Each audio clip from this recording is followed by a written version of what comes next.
This is Brother Peter Diamond, VaticanCatholic.com. Are Pixar movies safe for our children to watch? Many Catholics and so-called Catholics have seen the woke and outright evil themes over the last 5 years. However, what I would like to uncover today is the real truth, which is that from its very inception, Pixar has used occult themes and references to the end times prophecy. The madness begins with the studio's first film, Toy Story. In 1995, this movie captured the hearts of many impressionable children while being praised by parents and critics for its revolutionary use of CGI, impressive script, and eclectic voice cast. However, a deeper look tells a darker story. In one of the very first scenes, the boy Andy is having a, quote, birthday party.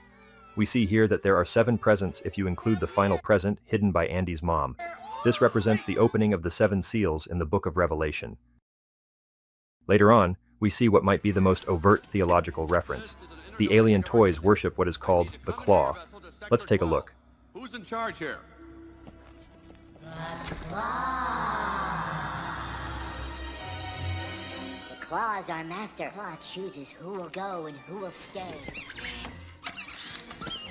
I have been chosen. At the time, this seemed like a brief and humorous moment. However, when the third Toy Story movie came out 15 years later, we see that the climax involves a claw-saving Woody and the gang from what can only be described as a reference to eternal hellfire. This movie is literally conditioning our children to put the fate of their souls into the hands of man-made objects rather than Almighty God.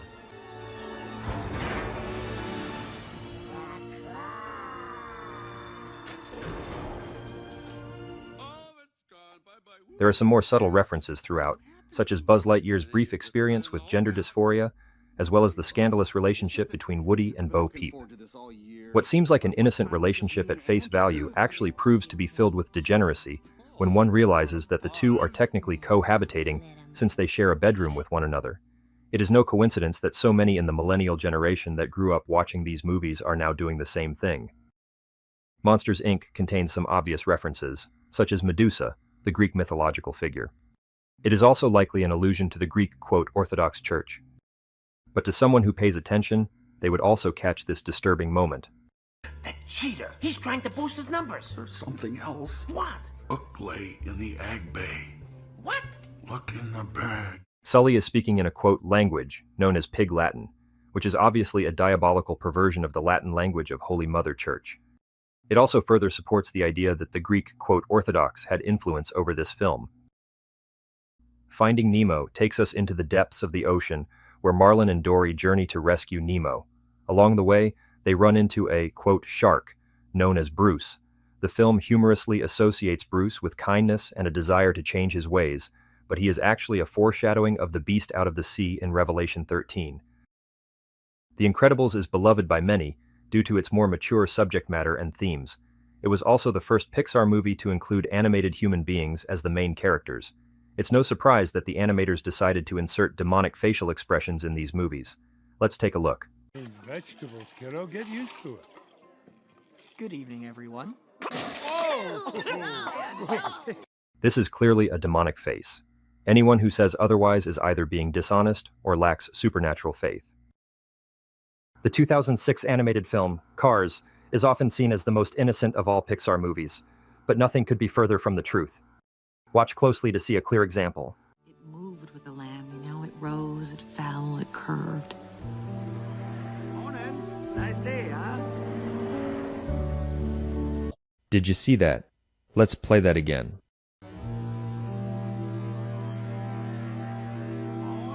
Right there. The number of the beast is displayed here.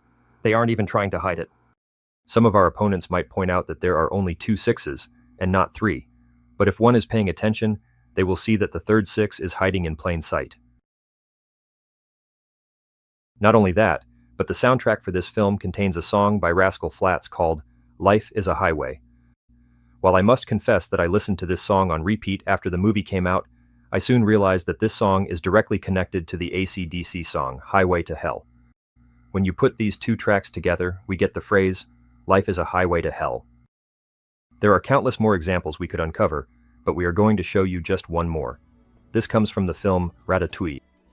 Putting aside for a moment the theological ramifications of a rat cooking food for humans, The other main character in this film is a man named Alfredo Linguini. While this may seem like a harmless and even comedic name, it doesn't take an expert to see the diabolical initials. A.L. This is of course in reference to Anton LaVey, the founder of the Church of Satan. Many of our opponents have tried to claim that this is simply a coincidence, and that many holy people have these initials, such as Saint Alphonsus Liguori. However, this objection has been completely refuted in our 3-hour-long video on this exact subject.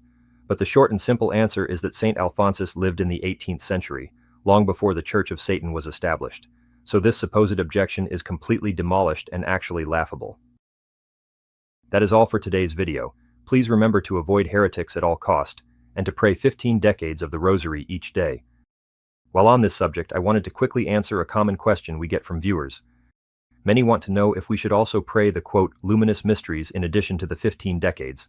The answer is, of course, no, and here's why. The word luminous means to emit light, and Lucifer means light bringer or light bearer.